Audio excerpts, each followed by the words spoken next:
만성염증, 크로닉 인플라메이션에 대해서 살펴보겠습니다. 만성염증이라고 하는 것은 수개월에서 수년 동안 지속되는 염증을 의미합니다. 하지만 이 과정에는 급성염증 반응도 일어날 수 있고요. 조직 손상, 치유 과정이 동시에 이 안에서 일어날 수 있습니다. 만성염증의 특징은 급성염증에서는 호중구가 대세를 이룬다고 했죠. 그런데 만성염증에서는 탐식세포, 마크로페이지, 대식세포라고 이야기하는 거예요. 이 탐식세포와 림프구, 형질세포 등 단핵구의 침입이 훨씬 더 두드러집니다. 그리고 염증세포의 생산물로 인해서 조직 파괴가 급성염증보다 훨씬 더 큽니다. 이 만성염증 부위에서는 신생혈관 증식과 섬유증을 포함하는 수복 과정이 일어나서 반응, 특화가 많이 발생을 하게 됩니다. 만성염증 발병 경과는 어떻게 이루어질까요?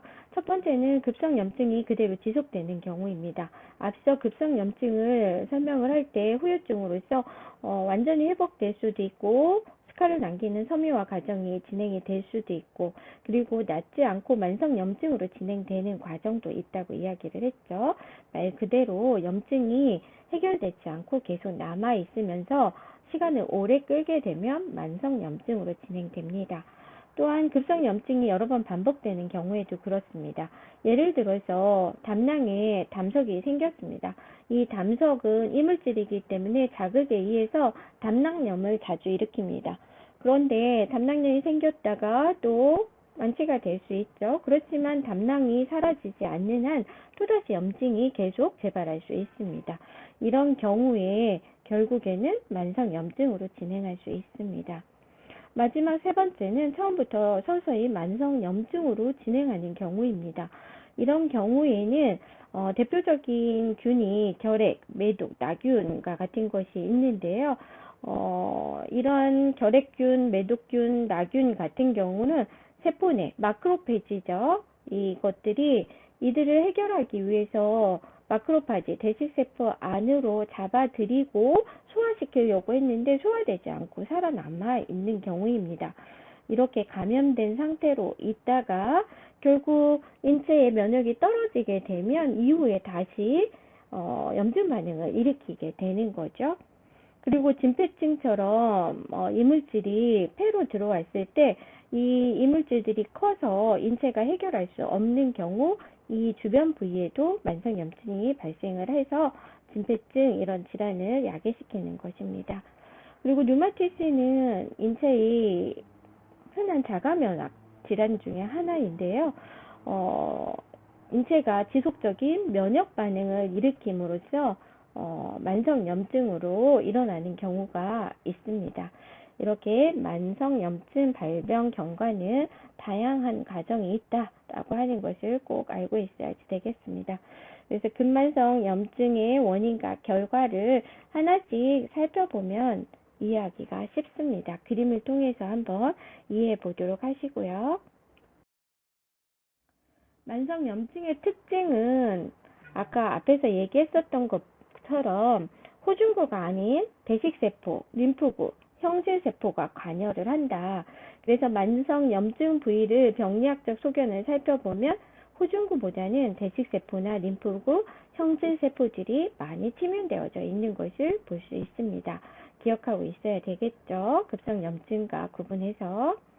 그리고 만성염증은 계속 염증이 진행되고 그 과정에서 또 낫는 부분도 있겠죠. 그리고 다시 또 염증이 진행되는 부분도 있고, 그래서 이 낫는 부분에서 순환장애가 발생되고, 그리고 국소혈관이나 섬유모세포가 증식하게 됩니다. 그리고 파이브로시스에 의해서 유가조직이 만들어지고 손상된 부위를 메꾸는 수복 과정이 일어날 수 있습니다. 그리고 섬유모세포에서 생성된 교원세포, 콜라겐 세포죠. 이렇게 지지해주는 거예요. 결합조직들을. 이 부분에 교원세포가 침착되고 그 부분이 다시 또 섬유화돼서 딱딱하게 수복돼서 단단하게 손상된 부위를 메꾸는 작업을 하게 됩니다. 그럼으로써 급성염증에 비해서 만성염증에서는 조직 파괴가 심하게 되겠죠.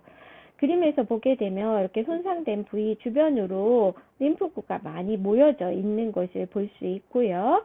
그리고 그 주변에 이물질이나 조직 파편 이런 것들을 해결하기 위해서 대식세포 같은 것들이 많이 있고요.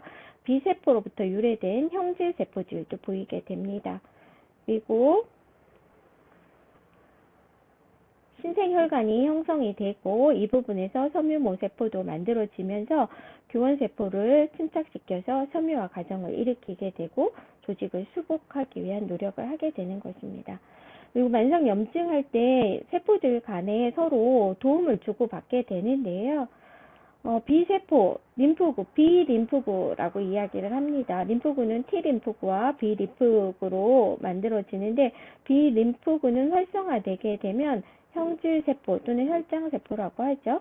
플라즈마 셀로 분화가 되어서 면역에 관여를 하게 되고요. 그리고 T림프구는 세포성 살균 작용을 하게 되거든요.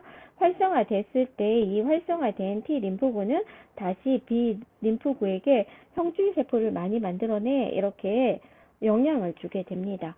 그리고 활성화된 T 림프구는 또 단핵구라고 해서 모노사이트를 자극시키고 이 모노사이트는 대식세포로 활성화돼서 이물질이나 세균들을 탐식해서 소화시키는 과정을 하게 되는 것이죠. 또 대식세포는 혈관 내피세포를 증식시켜서 손상 부위를 수복하려고 하고요. 그리고 섬유화 세포에 자극을 주어서 파이브로시스 작용을 활성화시키게 됩니다. 만성염증에서는 유가종성 염증이라고 하는 것이 발달하게 되는데요. 유가종, 그래놀로마라고 하는데요. 이것은 변형된 대식세포 결절에 림프구가 둘러싸므로써 발생되는 것입니다. 결핵에서 많이 생기는데요. 이렇게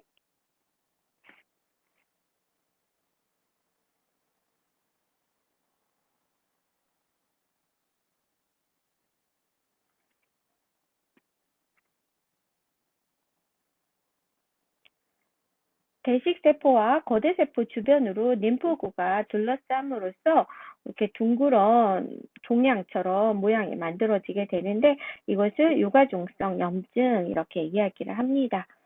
그리고 유가종이 형성되는 걸 결핵을 예시로 들어보게 되면은요, 결핵은 대식세포가 결핵균이 침투했을 때 소화를 시키기 위해서 세포 내로 결핵균을 잡아들였는데 소화되지 않는 경우가 있다고 했죠. 이런 상황이 되었을 때 T 림프구를 통해서 면역 반응을 활성화시키게 됩니다. 그리고 이 활성화된 T 림프구는 인터페론을 생성하게 되고요. 인터페론은 대식세포를 증식시키고 활성화시켜서 이 남아져 있는 결핵균을 해결하기 위한 노력을 하게 되는데 그때 유가종이 형성되게 됩니다. 그래서 인체 내에 이렇게 대식세포 내에 결핵세포가 몰래 숨어 살고 있는 상태를 확인할 수 있는 것은 이 T 림프구가 활성화돼서 인터페론 감마라고 하는 것을 방출하는지 확인하면 알 수 있습니다. 그래서 잠복결핵을 확인할 때 이그라라고 하는 검사를 하게 되는데 이것은 인터페론 감마 릴리즈 어세이라고 해서 인터페론 감마가 얼마만큼 방출돼서 혈중대에 있는지 그 양을 측정함으로써 대식세포 내에 몰래 살고 있는 그런 결핵균이 있는 것을 확인하는 방법입니다. 즉 잠복결핵을 진단하는 방법이라고 볼 수 있겠습니다. 오늘 수업 내용을 마무리해보면요. 조직이 손상이 되게 되면 급성염증이 일어나게 됩니다. 근데 급성염증이 일어났을 때 초기의 반응은 혈관과 신경반응이 일어난다고 그랬죠. 신경반응에 의해서 급속히 세동맥을 수축시킵니다. 그리고 수축시키게 되면 주변의 결합 조직을 자극하게 되고 그 주변에 있는 비만세포들을 자극함으로써 비만세포는 안에 있는 과립에서 히스타민, 세로토닌 이런 것을 방출하게 되죠. 그렇게 하게 되면 이런 물질들은 혈관을 확장시킵니다. 그리고 혈관을 확장시키고 그 안에 혈류 속도와 혈류가 증가하게 되죠. 그래서 열감이나 발적 이런 증상이 있게 되죠. 이렇게 혈관이 팽팽해지게 되면 모세혈관은 사이 간극이 늘어난다고 했죠. 혈관 초갈성이 증가됩니다. 초갈성이 증가하게 되면 세포 사이질에 수분이 축적됨으로써 부종을 일으키게 되겠고요. 부종이 일어나면 주변을 압박함으로써 통증도 발생하게 됩니다. 또 화학적 매개 물질 중에 프로스탄글란딘 같은 것들은 통증을 또 유발하기도 한다 그랬죠. 신경 말단을 자극함으로써. 그리고 혈관이 확장된 상태가 되고 혈관 초갈성이 증가해서 수분이 혈관 밖으로 빠져나가게 되면 혈액은 농축되고 백혈구는 세포 혈관 내피세포로 달라붙게 되고요. 손상된 부위로부터 향긋한 화학물질을 내뿜어내죠. 세균, 그리고 보채, 유코트리엔 비포 이런 것들이 화학물질을 뿜어내면 백혈구는 그 부분으로 주화성에 의해서 이동해 가고 손상된 부위의 세균이나 이물질, 조직 파편 같은 것을 식작용을 통해서 소화시키게 됩니다. 그리고 삼출물에 의해서는 응고와 삼출물 내에 있는 섬유소에 의해서 어떤 경우 장액성인 경우에는 깨끗하게 나을 수 있지만 섬유소성 같은 경우는 유착을 형성할 수도 있다고 이야기를 했습니다. 그래서 이렇게 치유를 위한 과정을 하게 되는데 잘 해결이 되게 되면 완전 치유 과정을 갖고요. 원인이 해결하지 못하게 되면 만성염증으로 가고 이 염증은 가는 조직을 남기게 된다라고 이야기했습니다. 그리고 치유 과정 중에서도 화농성이 있거나 섬유소성 같은 경우는 반응 조직으로 섬유화되어서 치유가 될 수 있고요. 일부는 깨끗하게 동일한 조직으로 재생이 될 수 있고요. 동일하지 않은 손상된 세포 회복 과정인 수복 과정을 거칠 수도 있습니다. 급성 염증과 만성 염증 과정은 이렇게 설명해 볼 수 있겠습니다. 수고 많았습니다.